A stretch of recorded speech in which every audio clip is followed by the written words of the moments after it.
Hi there. My name is Tim Lee with the Texas Retired Teachers Association. Hi, and I'm Sean Duhamel from the Mass Retirees Association. Well, we are here today to give you all an update on the government pension offset and the windfall elimination provision. Before we do that, I just want to say a special thank you to my good friend and congressman from Texas House District 5, Lance Gooden. We are here in Washington, D.C., as I said, and Congressman Gooden was nice enough to let us use his office to make this recording. And so that way we can bring you this update. So, Sean, why don't you go ahead and start us off? Well, as many of you know, Tim and I and our respective organizations have been working together hand in hand for the better part of the last 12, possibly 15 years on the issues of the Social Security windfall elimination provision and the government pension offset. Our focus has been to end both of these laws, to bring the Social Security benefits back that all of our collective members earned throughout your working careers, to make you whole and to give you the retirement security and the financial stability that you earned, that you worked for, and now in retirement that you depend upon. And over the past year, there's been a growing effort to bring HR 82, which is the full repeal bill for both the WEP and GPO, to the House floor for a vote. That bill now has 330 co-sponsors in the House of Representatives, which could possibly be an all-time high. This isn't the first session that there's been a majority of support on this bill. I've been working on the issue now going on 30 years, and it feels like session after session we've had a majority of support in the House, but we've had tremendous support this session. More importantly, in the U.S. Senate, this is the first session where we have achieved a supermajority of support in the Senate. As you may know, in order to move a Social Security bill through the U.S. Senate, we need a minimum of 60 votes. As of today, we have 61 votes on the Senate version of HR 82, which I believe is Senate 597. Over the past several months, a growing effort has been put forth to force a vote on HR 82, and a discharge petition that was filed back in September was successful. They received majority support on that petition.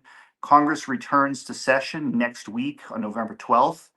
And the plan has been at that time, a vote would be scheduled, the bill would come to the floor. Well, over the past several days, there's been some confusion around that process. There was an attempt made earlier this week on Election Day, late in the afternoon, early evening, to table the issue of full repeal of WEP and GPO. Thankfully, it appears that effort was unsuccessful. A vote, as far as we understand it, will be taking place next week.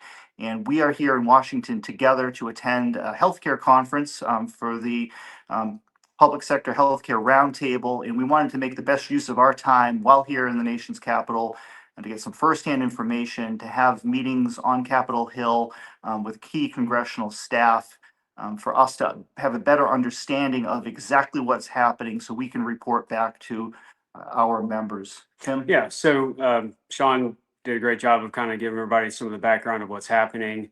And I know that for us, the real question is, will we actually see a vote on HR 82? What time is left on the clock? What does that mean for our retirees? We had this procedural issue that was an attempt maybe to derail or kill progress on HR 82. And I think the takeaway that I have after having discussions today is that, all things are still possible.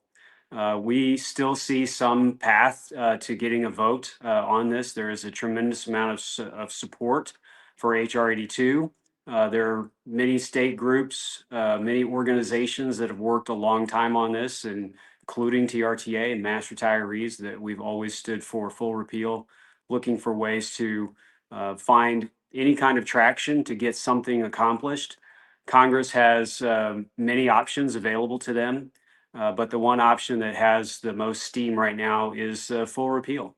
And with the elections behind us and kind of a lame duck opportunity, we've been here before. We've seen conversations like this, but not with a discharge petition, not with 330 co-sponsors, not with the supermajority in the Senate.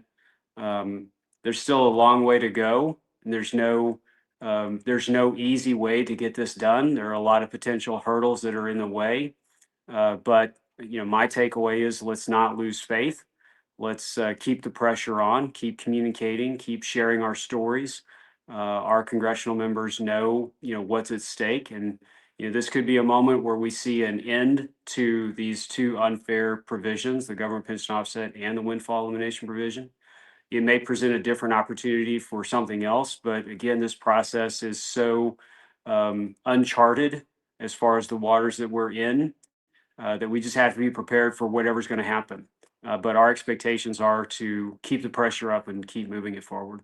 And we know that the work that our members, not only members from Massachusetts and Texas, have put into this issue over the years, but public retirees throughout the country. As of today, there are more than 2.1 million current retirees that are impacted by the WEP, and roughly 800,000 retirees who are impacted by the GPO.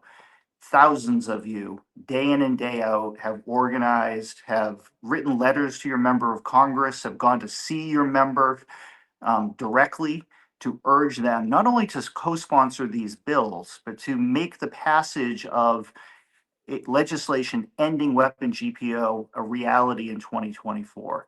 And there's still a window of opportunity to do that. However, every day going forward, that window gets shorter and shorter. Congress, as of now, is set to adjourn for the year on December 20th. The new session will start in January, and if we're not successful of passing legislation through both chambers of Congress, then everything will have to start fresh in the new year. And with the new administration coming in and with Republican control of the Senate changing hands from the Democrats, and we're here on Capitol Hill in one of the House office buildings right now, in the Rayburn building, control of the House of Representatives is still very much up in the air. So there's a lot of moving parts.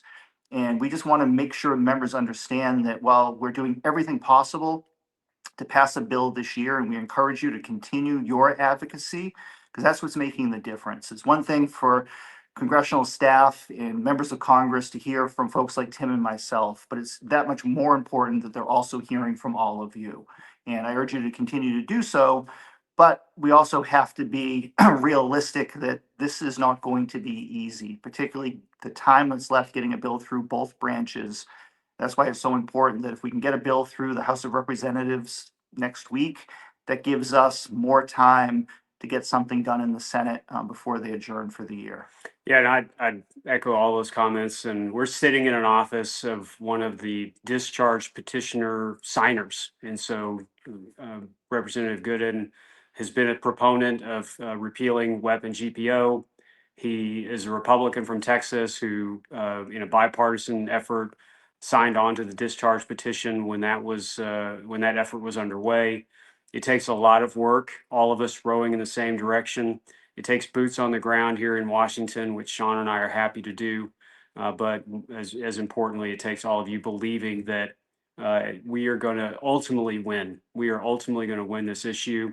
It may be our time, and that's what we're going to focus on. We're going to take whatever time is on the clock right now to focus on getting this over the finish line. And as of December 20th, we'll look back and we'll either see what we were able to accomplish, or we'll come up with a new strategy. But the days of WEP and GPO, as they exist today, those days need to be numbered. We need to find a way to get this done so that we can affect in a positive way hundreds of thousands and millions of people who are unfairly being affected by these two provisions. And Sean knows so much about our members in Texas. I know a great deal about his. You're looking at two states, one that is, very blue and another one's very red, working together to benefit our Texas and our Massachusetts and our California and our Ohio, all of these states who have public workers in some way affected by this. But in Texas, I've got 130,000 retirees that live on $1,000 a month or less on their pension benefits. They could be doing so much better if they were able to receive the Social Security that they should be receiving, because they either earned it on their own work history or because their spouse earned it and should be able to pass it on to them. And so that's what we're working to get accomplished. And it's taking all of us together. This is our update. I'm going to let Sean have the closing word, but keep the faith, keep working, keep those calls going. Just believe that we are going to ultimately win. We're going to continue to do everything we can on our end to urge our members our 9 members of the Massachusetts congressional delegation, as well as Senator Markey and Senator Warren, if we are successful in getting a bill over into the Senate, to do their part to get this on the president's desk before the clock runs out at the end of the year. And let's just keep the faith. All of your hard work is making a difference. We have never had this much progress in a previous congressional session. But if this was easy to resolve, it would have happened years ago. And the efforts earlier this week to derail this legislation just serves as a reminder that not everyone shares our position. We have always viewed this as a bipartisan issue, which we very much believe that it is. But that doesn't necessarily mean that everyone agrees on the same path forward or the same outcome or the same policy positions. But we're going to do what we can to bring people together and get this done on behalf of our membership. And I just want to say thank you so much. All right. Thanks, y'all. Have a great day.